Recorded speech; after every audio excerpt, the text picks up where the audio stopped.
So when I saw this lady in this skirt, the skirt was a black skirt with kind of a beigeish bottom that was very sheer.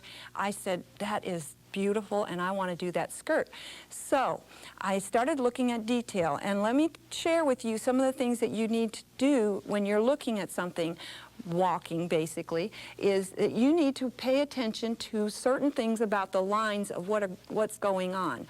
And that is, I wanted to make sure, I was sure that the lines were sideways on this. I knew that they all went in the same direction.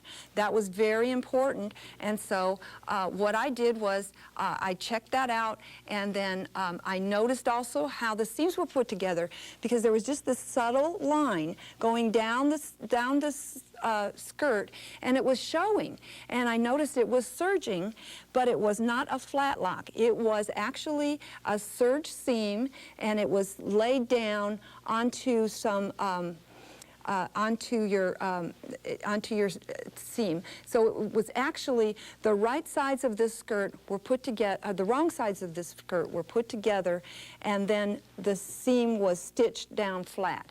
So I quick went to the table and I sketched out what I knew. And I also realized that this was a trumpet skirt because of the way that it flared at the bottom. So I went home and I knew I had a trumpet skirt pattern.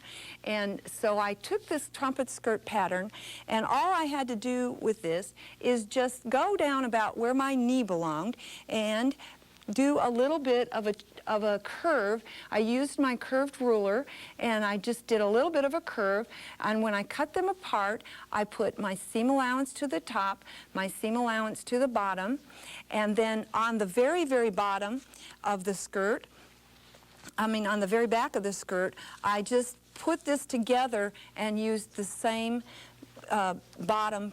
So every one of these bottoms were the same. This actually took very little fabric because everything was going in the same direction. It took less fabric than the trumpet skirt pattern actually called for. And so that is one idea that you might want to think about when you're doing something like that. You don't have enough fabric, is do some inserts on it, because that's kind of a neat thing to do.